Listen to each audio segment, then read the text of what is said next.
Assalamualaikum warahmatullahi wabarakatuh. Kaum muslimin rahimakumullah, mari kita sama-sama melanjutkan belajar membaca dan memahami kitab hikam, yaitu hikmah yang ke-95. Kita kali ini akan membaca syarah atau belajar syarahnya Imam Syekh Al-Buti, syarah hikam dari Imam Al-Buti. Ni'matani makhraja mawjudun anhuma wala budda likulli mukawwanin minhuma ni'matul ijad wa ni'matul imdad. An'ama 'alaika awalan bil ijadi wa thaniyan bitawalil imdad. Jadi begini, yang istimewa dari syarah Imam Al-Buti ini, Syekh Al-Buti ini, itu ada beberapa penjelasan yang mungkin belum Anda temukan. Jangan Anda lah, saya belum ketemu begini. Saya sudah membaca beberapa syarah kitab hikam, dari mulai paling tipis sampai yang paling tebal. Ada syarah Syarqawi, Az-Zarnuji, Ar-Randi, penjelasan beberapa kiai, beberapa ustaz, mulai dari Gus Baha, terus Kiai Haji Yazid Bustami Pasuruan, Tuan Guru Bakhil, Buya Yahya, dan lain banyak sekali di dunia YouTube.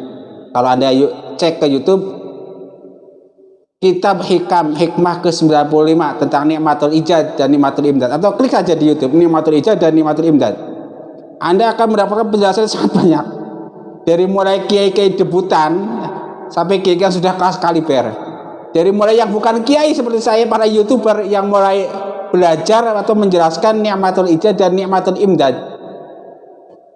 Tetapi kalau ada yang terlewat dari penjelasan-penjelasan mereka, yaitu penjelasan Imam Syekh Al-Buti, ada 3 catatan yang saya ingat. Yang pertama, penjelasan Syekh Al-Buti dalam kitab syarah beliau, ni'matani ma kharaja mawjudun nganhuma. Nih, beliau mendekati kitab mawjudun. Umumnya ulama, umumnya para ustadz menjelaskan mawjudun, ini lafalnya umum. Yang dimaksud mawjud di sini ya semua yang mawjud, termasuk manusia dan selain manusia. Ada manusia, benda mati, benda hidup, binatang, malaikat dan lain-lain. Pokoknya semua yang mawjud maksud di sini. Tetapi di sini Imam Al-Buti mengatakan la'alal murad bil mawjudi huna al-insan. Idzal kalam fi hadhil hukmi fi hadhil hikam kuliha innama huwa anhu. Nah, Imam Al-Buti mengatakan mungkin saja yang dimaksud mawjud di sini oleh Imam Ibnu Athaillah itu mengarah kita hukum adalah manusia. Jadi meskipun mawjud itu banyak, kan ada manusia dan selain manusia, tetapi yang dimaksud di sini adalah mawjud manusia. Kenapa alasannya? Karena ini kita membicarakan tentang manusia. Nah, rahasianya apa? Kata idzan fala yadkhulu fi umumi kalimatil mawjudin al jamadat wal hayawanat wal wa nahwihima bima adzal insan Allahumma illah. Nah, rahasianya apa? Rahasianya begini, bahwa manusia diciptakan, selain manusia juga diciptakan. Bedanya apa? Bedanya selain manusia itu diciptakan sebagai nikmat bagi manusia. Kalau bahasa lainnya, manusia diciptakan, selain manusia diciptakan, tetapi selain manusia diciptakan untuk dinikmati oleh manusia. Itu satu yang enggak didapati dalam kitab syarah lain tentang adanya kemungkinan mawjudun yang dimaksud oleh Imam pengarang kitab hikam ini adalah manusia. Terus yang kedua yang jarang diungkap, gini, kenapa Allah menciptakan manusia? Manusia kan asalnya kan adam, tidak ada. Kemudian dengan ni'matul ijad oleh Allah diwujudkan. Nah, sebenarnya tujuannya apa sih? Gitu kan. Nah, kalau Gus Baha itu tujuannya menjelaskan asyhadu, supaya manusia tahu Allah itu ada, supaya manusia itu bisa menyaksikan Allah, menyaksikan kuasa Allah dan lain-lain. Nah, tetapi kalau Imam Al-Buti di sini itu lebih spesifik lagi. Dia itu fokus bahwa tujuan dari penciptaan manusia adalah supaya manusia menjadi khalifah di muka bumi. Seperti dalam ayat yang masyhur, inni ja'ilun fil ardi khalifah al-Baqarah gitu kan. Ayat 30. Jadi rahasia dari diciptakannya manusia itu adalah supaya manusia menjadi khalifah. Nah, makna khalifah yang dimaksud oleh Imam Al-Buti di sini adalah supaya manusia itu bisa membumikan, istilahnya lah, membumikan hukum-hukum Allah, membumikan kehadiran-kehadiran Allah, menjelaskan hukum dan lain-lain, kira-kira begitu. Khalifah bermakna itu. Dan Imam Al-Buti juga mengenai makna khalifah itu kan yang kita pahami bahwa khilafah, khalifah itu kan kepemimpinan, kekuasaan. Tapi Imam Al-Buti menambahkan lagi, ada khalifah dengan kata al-khalfu yang bermakna soleh, ada yang al-khalaf gitu kan. Ada khalifah dengan maksud al-khalaf yang bermakna soleh, ada yang bermakna al-khalfu yang bermakna fasid. Nah, kira-kira gitu kan, bahwa manusia diciptakan itu untuk menjadi khalifah, untuk mewujudkan kesalehan, untuk mewujudkan hikmah-hikmah Allah di muka bumi. Dalilnya ini ja'ilul fil ardi khalifah. Ni'matul istikhlaf, kira-kira begitu. Jadi kalau ada ni'matul ijad, ni'matul imdad, ni'matul istikhlaf, kira-kira begitu. Bahaya manusia diciptakan itu untuk menjadi pemimpin di muka bumi, kan begitu,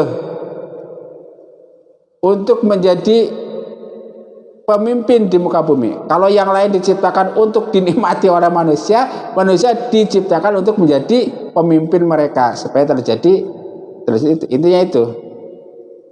Dan kemudian Imam Al-Buti menjelaskan panjang lebar tentang tujuan diciptakannya manusia itu sebagai khilafah, sebagai pemimpin di dunia. Kira-kira itu. Yang kalau yang lainnya sama aja seperti yang lain gitu kan. Bahwa nikmatul ijad itu bukan nikmat pokok dari semua nikmat itu nikmatul ijad. Ada nikmatul imdad, nanti bercabang-cabang. Tapi intinya yang saya garis bawahi itu satu. Pemahaman Imam Al-Buti tentang maujudun itu tadi, ketika ulama-ulama lain mengatakan maujud itu ya udah semua yang maujud, tetapi Imam Al-Buti berani mengatakan yang dimaksud maujud di situ kira-kira adalah manusia, insan gitu kan.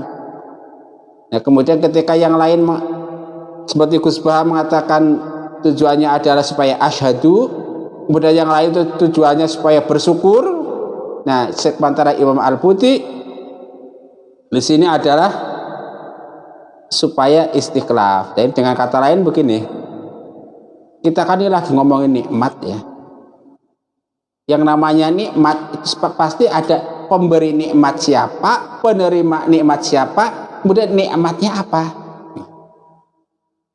Ketika seseorang menerima paket, misalnya di zaman belanja online, ketika ada kurir datang membawa paket, nah reaksi orang yang menerima paket ini ada 3 macam.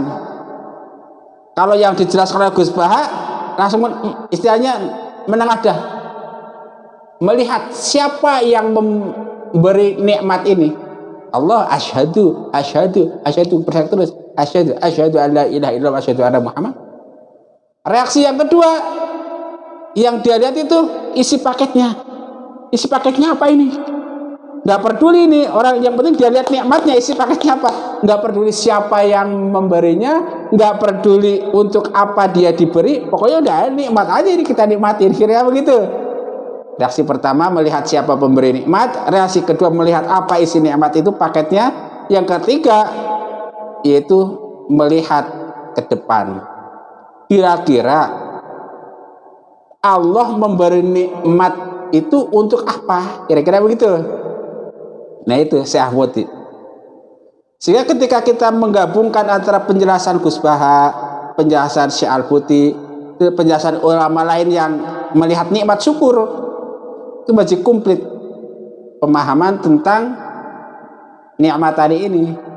Tapi kalau sepotong-sepotong, maka kita akan salah paham. Maksudnya salah paham begini, Ketika kita datang paket, kita hanya melihat ya pemberi nikmat, oh si A memang baik, oh si B baik memberi saya ini, terus dia lupa di bawah itu ada syariat syukur, dia lupa kita itu punya kewajiban sebagai khilafah di muka bumi, sebagai pemimpin di muka bumi.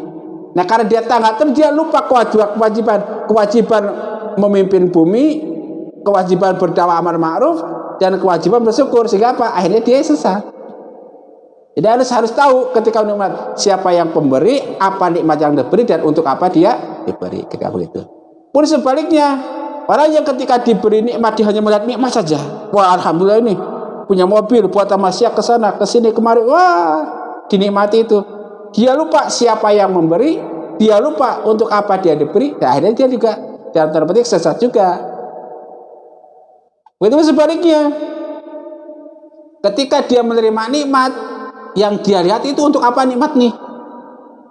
Wah, dia terus lalai dalam penguasaan. Dia nggak tahu yang memberi, lupa yang memberi nikmat Allah. Dia lupakan nikmatnya. Dia itu terus dikejar dengan nafsu kekuasaan, terus nafsu kekuasaan. Dia juga bisa tersesat karena dia tidak lupa terhadap pemberi nikmat, lupa terhadap nikmat itu sendiri yang ada dalam pikiran itu apa? Nafsu kekuasaan itu. Jadi yang paripurna adalah kita harus tahu siapa pemberi nikmat, jika kita selalu asyhadu alla ilaha illallah wa asyhadu anna muhammadar rasulullah. Kita juga mentasarufkan nikmat sesuai dengan yang diajarkan oleh Allah Subhanahu wa taala. Dan itu nanti panjang lebar. Intinya yang ingin saya garis bawahi dari syarah Syekh Al-Buti ini, bahwa ada dua hal yang nampaknya itu jarang dibahas oleh kitab syarah lainnya. Yang pertama itu bahwa maujudun dengan maksud al-insan, yang kedua itu sir atau rahasia ni'matul ijad, yaitu adalah supaya manusia bisa memimpin di bumi ini dengan baik dan benar, supaya manusia bisa mewujudkan hukum-hukum Allah, bisa mendakwahkan agama Allah di muka bumi ini. Mudah-mudahan bermanfaat. Wassalamualaikum warahmatullahi wabarakatuh.